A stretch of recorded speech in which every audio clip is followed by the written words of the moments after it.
After discussing the importance of political parties and what type of a party system we should have in our country, we come on to the types of parties. The first kind is the national parties. Now, these national parties are the parties which are popular, let's say popular, in almost the whole country. They are called the national parties. Mane, they have their units present. They are present in almost all the federal units of the country. Now, every party in the country has to be registered with the election commission, and the commission treats all parties equally, but it offers some special facilities to large and established parties. These parties are given a unique symbol. The official candidates of that party only can use that election symbol, and then these parties which are recognized by the election, they are recognized by the election commission, and they are called recognized political parties. Now, the election commission has laid down a detailed criteria of what should be for a detailed criteria for a party to be recognized. For a party has laid down, the election commission has laid down a certain criteria of the proportion of votes and seats which a party must get in order to be a recognized party. Now, for us, we'll be talking about state party in the next slide. Right now, a party that secures at least 6% of the total votes in Lok Sabha elections or assembly elections in 4 states and wins at least 4 seats in the Lok Sabha is recognized as a national party. Clear? It should have at least 6% of the, it should secure at least, I repeat, a party should at least secure 6% of the total votes in the Lok Sabha elections or assembly elections in 4 states and should win at least 4 seats in the Lok Sabha. If this has been achieved by the party, it is recognized as a national party. Now, in your books, you must be, while going through your PDF or your physical books, you will be seeing that there are several national parties given in your book, like Congress, Bahujan Samaj Party, then Bharatiya Janata Party, then Communist Party of India, that is CPI, and then you have the Communist Party of India, Marxist, mane CPI-M. You can study from Indian National Congress and then National Congress Party. You can study from your book and learn about their years of when they were founded, what is their main ideology, and probably one or two main leaders of the parties. You can learn from these. You can learn these national parties from your, learn about these national parties from your book. Next slide deals with state parties. What are state parties? Now, the state parties, for state party, the election commission has again specified a criteria. A party that secures at least 6% of the total votes in an election to the legislative assembly of a state and wins at least 2 seats is recognized as a state party. I repeat, a party that secures at least 6% of the total votes in an election to the legislative assembly. In National Assembly, we said that 6% of the total votes in Lok Sabha election. Here we are saying in state parties, at least 6% of the total votes votes in the legislative assembly elections and wins at least 2 seats is recognized as a state party. In national party, we said 4 seats. In state party, the election commission wants 2 seats should at least be won. Only then it will be recognized as a state party. Now, as far as the state parties are concerned, again I will refer to your NCERT book. There on um, page number 82, you have a map of India, and there they show you different regional parties as on 13th April 2018.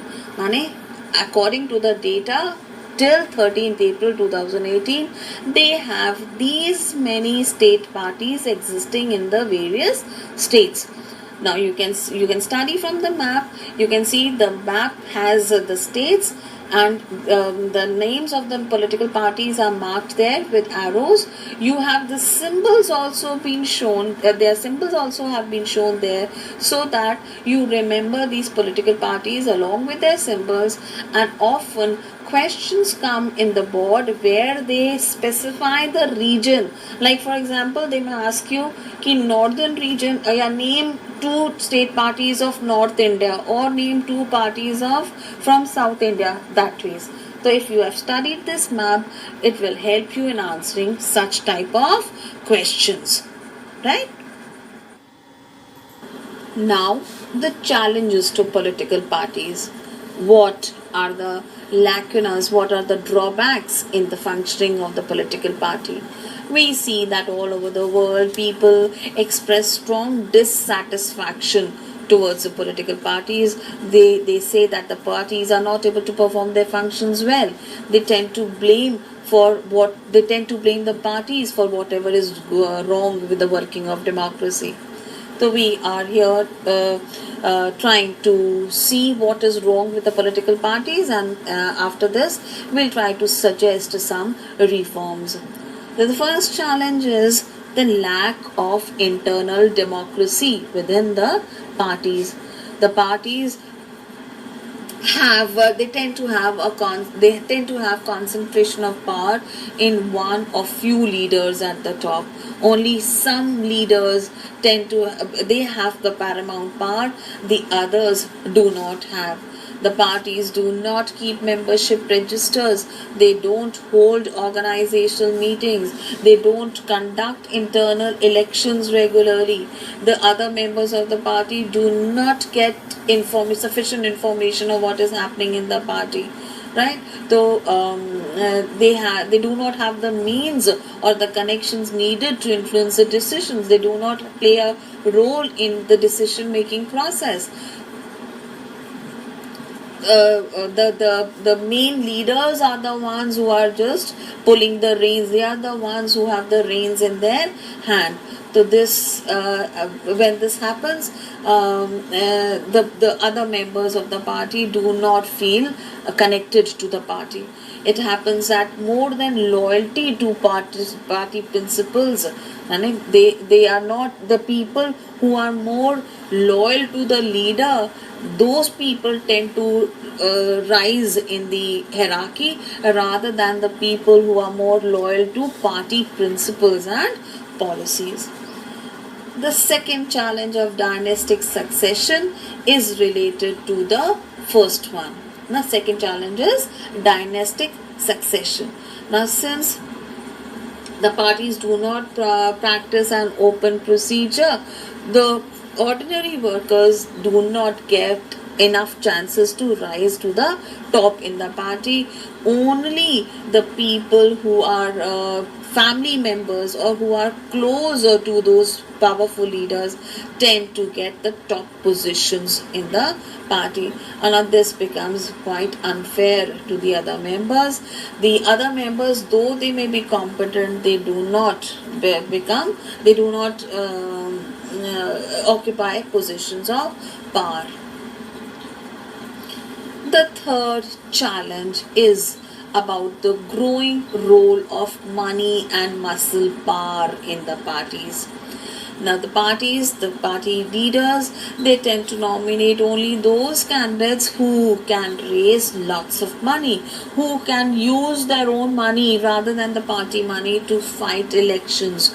The rich people and companies who give funds to the parties, they tend to have an influence on the policies and decisions of the party. The parties, they favor the criminals who can help them win the elections. The muscle power means the criminals or the people who have a hold over the people, who can exercise their dominance on the people. The parties tend to favor them. It is a cause of worry about for it is a cause of worry for all the people about this increasing role of rich people in the politics, in the democratic politics. The fourth challenge is that the parties do not offer a meaningful choice to the voters. It seems that all the parties are somewhat the same. They do not appear to be different, right? Earlier, there was a difference between, like if, for example, there was a difference between the Labour Party and the Conservative Party, but now the difference seems to be very little. More or less, they all follow the same policies, and therefore the people feel that they do not have any meaningful choice. They are not left with any other options. Sometimes what happens, people cannot even elect they cannot even elect different leaders either, because the same set of leaders keep shifting from one party to another. Mane, for example, in the last elections, if I voted for a candidate who was in the Congress, in the next elections that same candidate has now joined BJP. So this confuses me. This confuses a person.